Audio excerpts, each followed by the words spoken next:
watch Hocus Pocus. You want to watch Hocus Pocus with me? Aw, yeah! Okay. Today is day 3 of the Hocus Pocus Readathon. I've finished The Witches, Salem 1692, about the Salem witch trials. That was my book with the witchy main character. And now, I've moved on to Milkman by Anna Burns. Hey baby girl, you ready for picture day?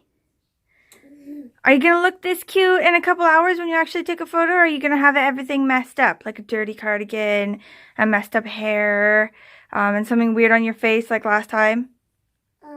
Okay, I'm in the Hogwarts toilets at work. I like to come here because it's quiet, and also it makes me feel like I'm weeing in Harry Potter.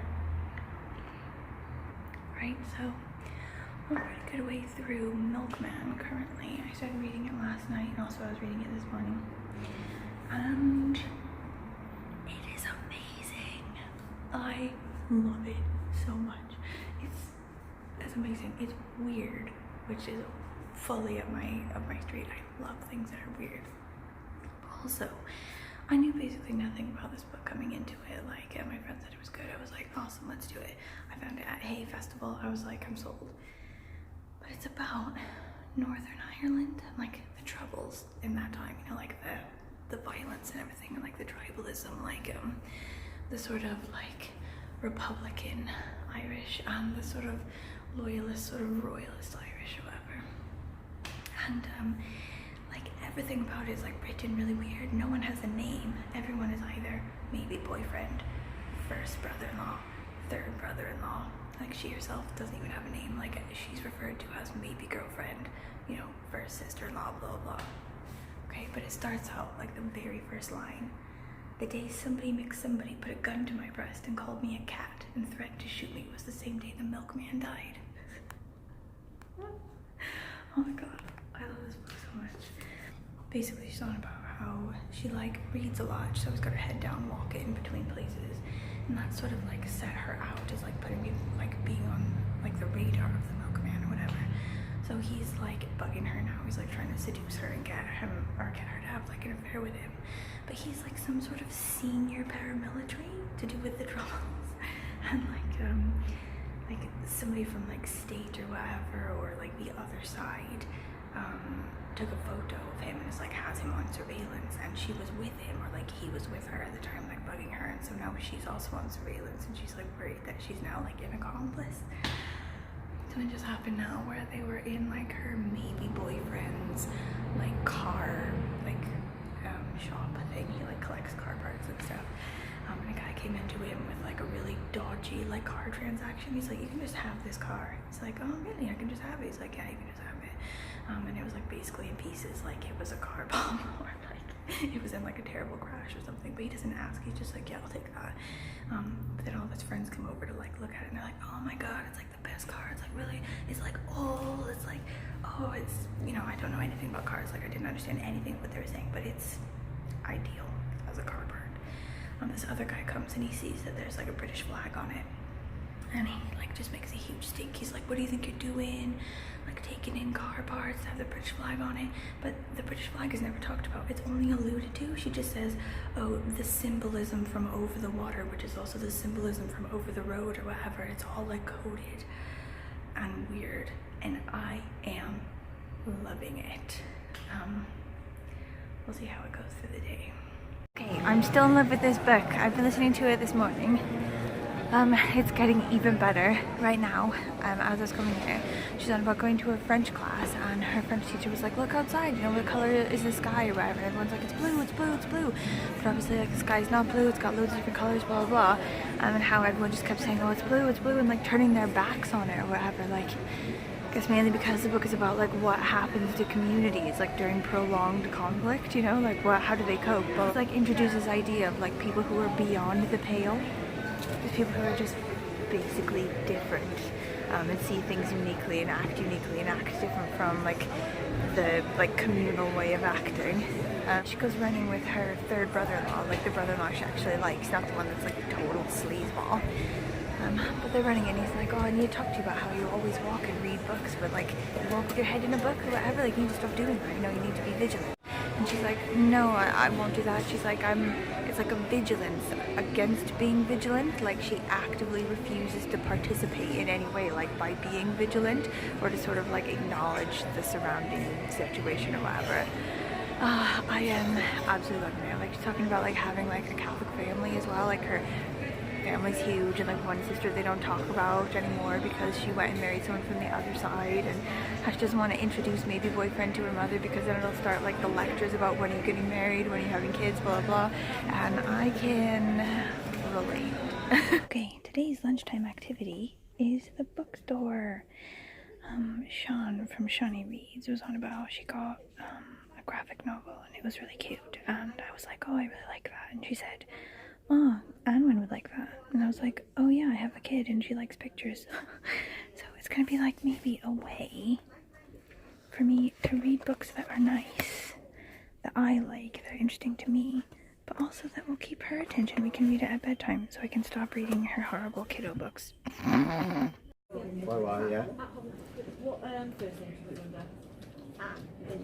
The girl that was just bringing me up for that graphic novel and that other book at the bookstore, she was just like, oh, this is going to be an amazing book, but I have to wait till it comes out on paperback because I'm not going to buy it as a hardback.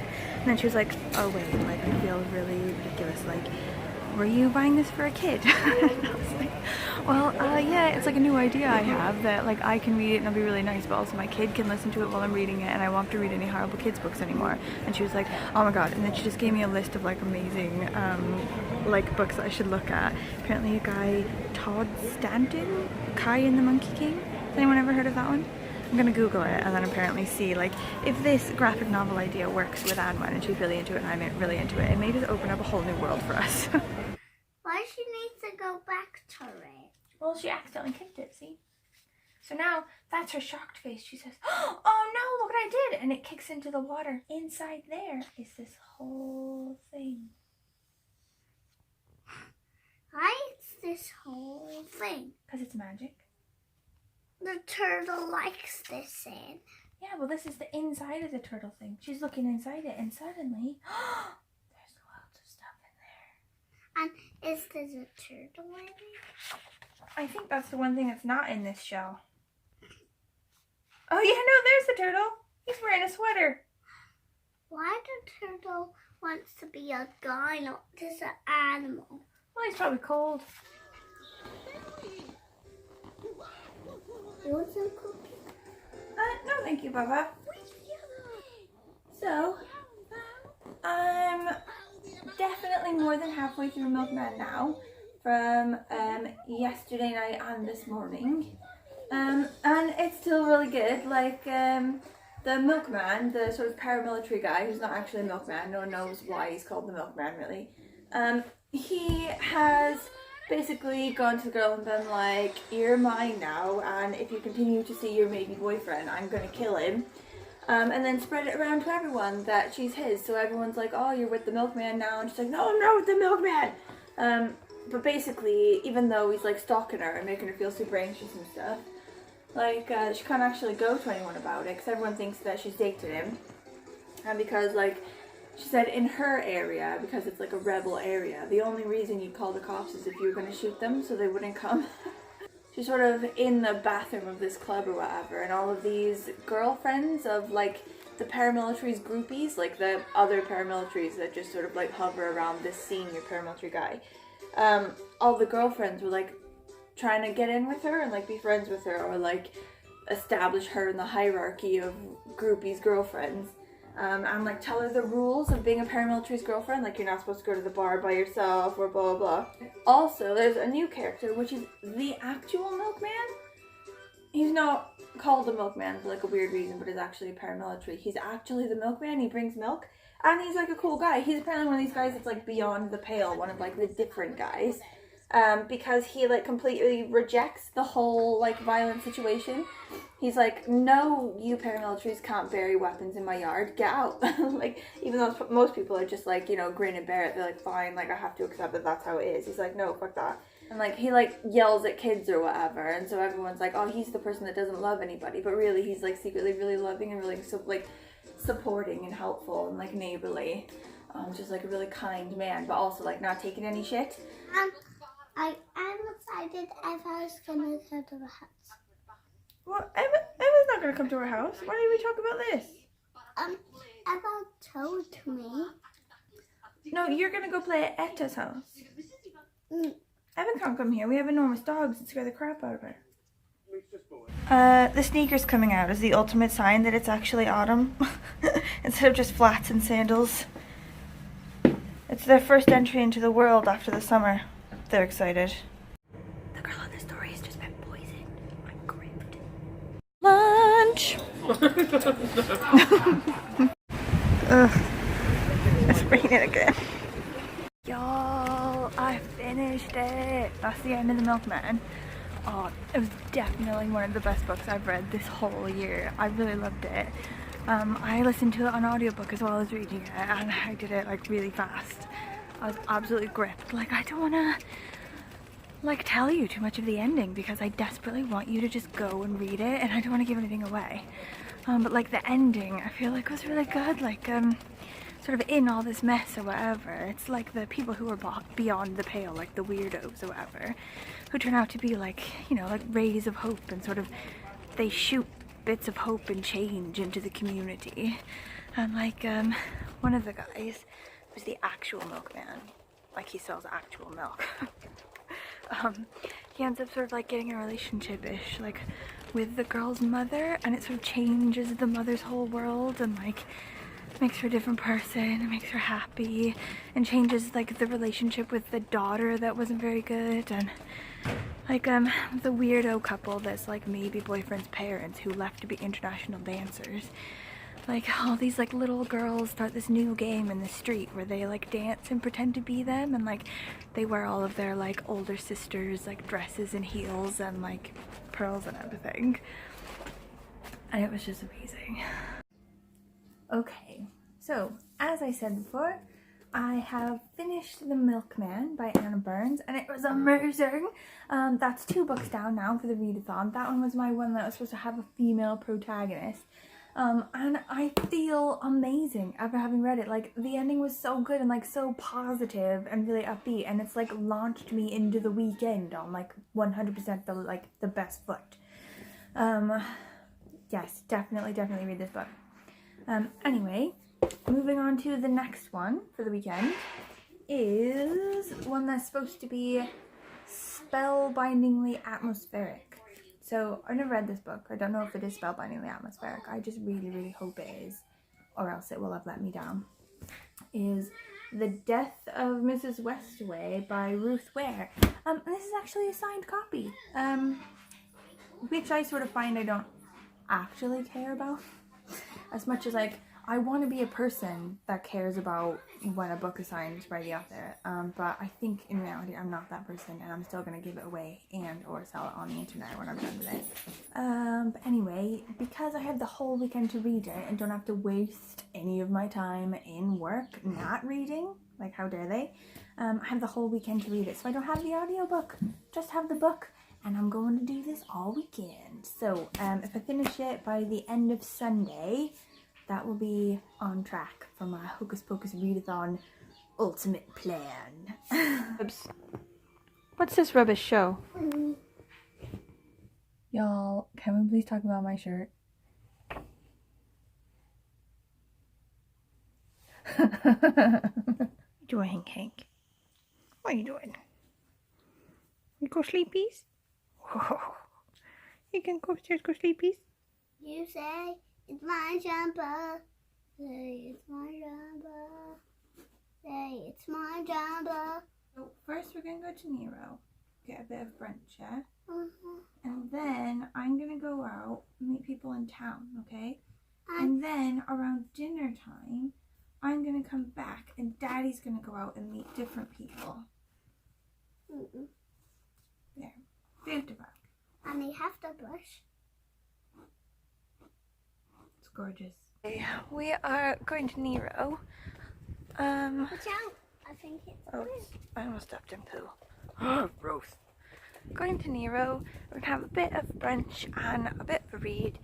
I did not wake up today until 10 o'clock, which is not what was intended. My husband was up really early for the rugby, so even though I normally get up with Anman and I'm up earlier, because he was already up, she just bugged him and didn't bug me, and then I just slept till 10. So I have not read as much as I wanted to have read by this point, but that's fine.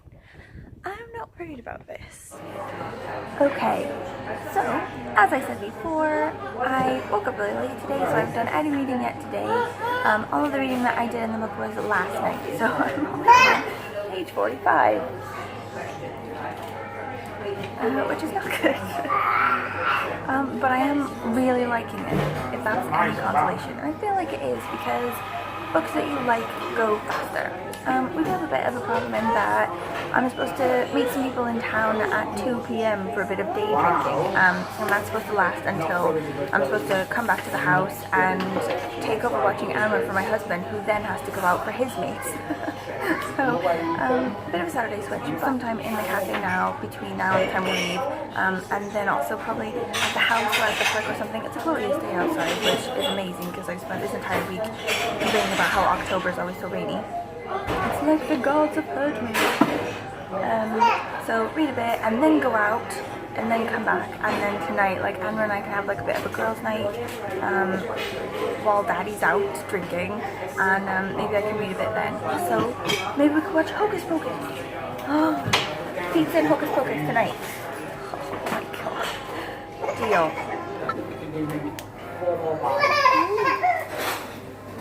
Anyway, so far in the book, which is really good, there's a girl, and she's sort of an orphan. She doesn't have anybody, no family or anybody, and she's really struggling for money, and apparently she's got loan sharks after her. But she, like, runs a booth on the pier, like, as a tourist attraction or whatever, like, as a tarot reader, or like, a fortune teller.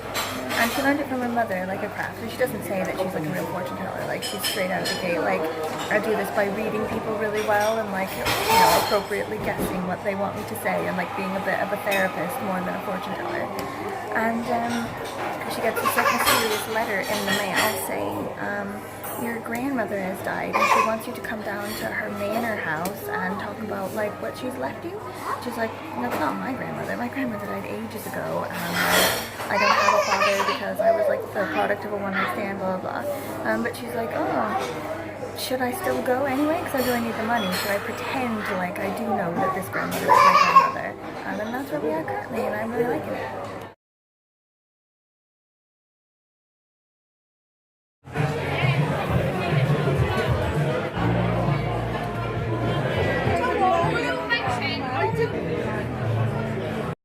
Hocus Pocus Girls Night, y'all! I'm so excited. Okay, I've got a pizza. Emma's got a pizza. We got some like quinoa chip things. We got some popcorn. Yeah? We're gonna watch Hocus Pocus? Yeah! Those are witches. Uh-huh. What are they doing to the girl? We have to watch and see. Those are the Sanderson sisters. What do they do to the another girl? They're gonna kill her. They like girls. Yeah, they like to sort of eat them. That's her book. Why does an eye in it? Because it's alive. Like, it can see stuff. It's like a special book that's like her friend.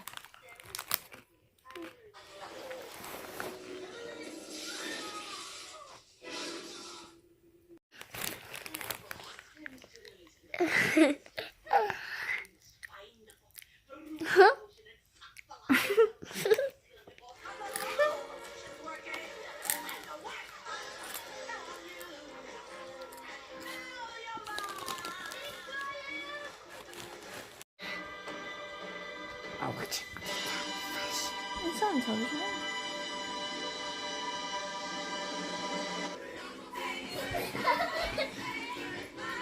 Bye, bye.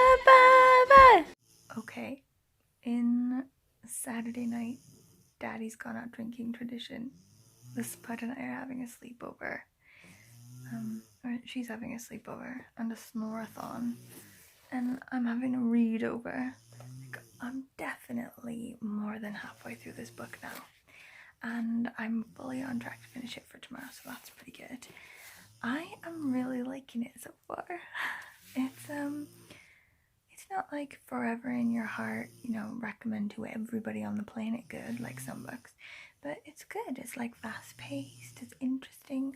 I'm definitely intrigued enough to stay up way later than I meant to read it.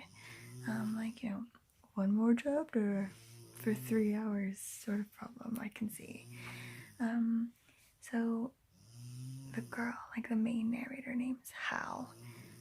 She's gone to this manor house, like she was sort of thinking she would do, like, oh, should I try to defraud them out of this money that I know isn't mine? So she has decided to go, and she goes to this manor house. And it's like obviously giving me definite Rebecca vibes, which I think was probably the intention. You know, it's in Cornwall, it's in a manor house, the woman of the house is dead, the like evil, super possessive servant woman is still there even after the lady dies. Like, it's all very Rebecca-y. As she's like meeting all the family and everything, they do a reading of the will, and they find that the entirety of the estate is to go to this girl, this Harriet, who's the granddaughter of the woman who died. And Hal's like, oh crap, it's not even me, and I just wanted like £1,000 to take home because I've got like debts and loan sharks and stuff are gonna break my teeth in. And like she sees this photo, like one of the uncles, whatever, one of the brothers of the supposed mother of the girl, gives her a photo of the supposed mother. She sees it and she's like, well, that's obviously this woman, not my mother. But in the photo next to them all actually is her mother. So she obviously lived at the house, and she lived with all of the, like the mother and the uncle and everybody at some point. And she asks who that is. She asks about her actual mother, and they say, oh, she's some distant cousin who lost her whole family and had to come and live with us for her last year in school or whatever. So, bum bum bum. Intrigue. There's also like a bit of the diary of the mother on the side from 1994. And she's sort of saying, oh, she had this fling or whatever with Abel, who's one of the uncles, but he's gay. He's like with this man named Edward, and he's been with him for ages. But she says she had like a fling with him. So now I'm thinking, oh shit, is Abel the dad? Is Abel Hal's dad? You know, even though he's gay, and like her father's supposed to have been just some nothing one night stand, you know. So I guess we'll find out in a second. Also, what is up with my kids snoring so loudly? Is this like a deviated septum? Is anyone like a GP out there? Should I be worried about this problem? This is the loudest snoring I've ever heard off anybody, let alone someone who's tiny.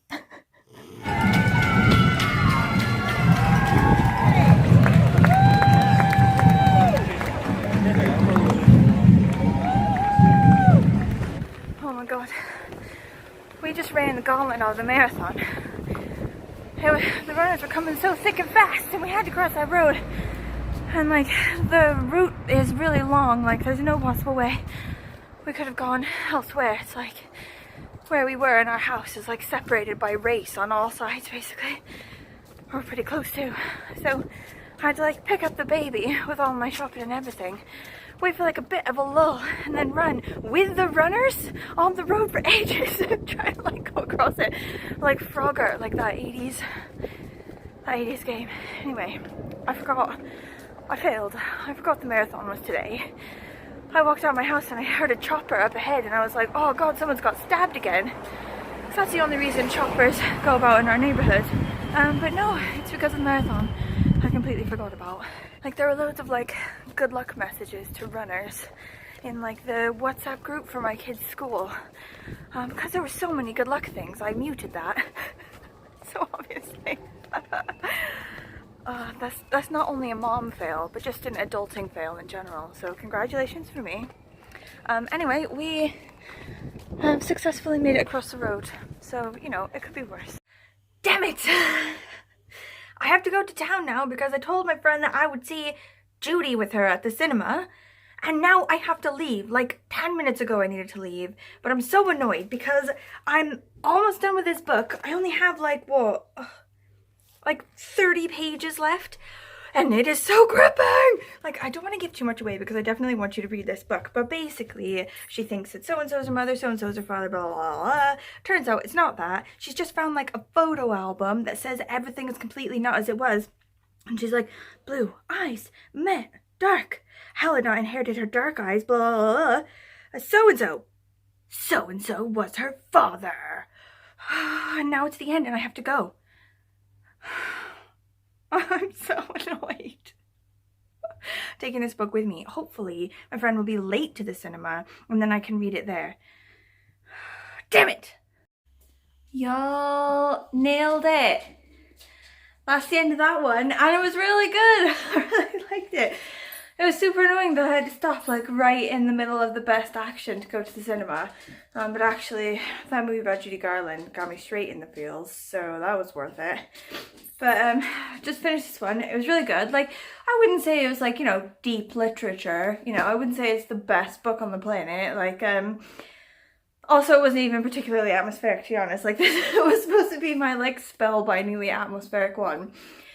And I think, actually, it wasn't. However, it kept me fully gripped that whole time. I read it, like, page after page after page. Stayed up really late last night doing it, even though I didn't want to. I told myself I was going to go to bed earlier than that. And, like, the characters are really good. The writing's really good. It's just, like, really solidly good, like, slow burn thriller.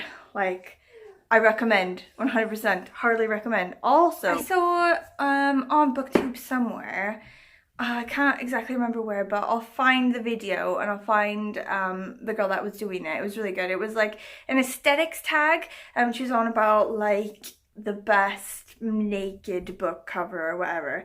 So I just had a quick look underneath the book jacket for this book, and look how gorgeous this book is. Really simple, just simple magpies. I love the naked version of it way more than I like the version of it with the jacket. I might keep it and just have it like that and get rid of the other bits. Is that weird? Anyway, that's my third book for the readathon down. That was the one that was supposed to be spellbindingly atmospheric, even though it wasn't. I'm moving on to the book that scares me, my fourth book. And that's going to be Coraline. And I know what you're thinking. It scares you, but it's a kid's book. Like, calm down. This book is terrifying, okay? The movie scared the shit out of me. And also, it's illustrated by Chris Riddell. Are you ready? Like, take the children away from the television for now because I'm already terrified. I don't even know if I can deal with this. That's nightmare fuel. Anyway, moving on to this one, if I can stand it. And that's number 4. Woo! Now I'm gonna go make a vegan birthday cake for my husband. Yeah.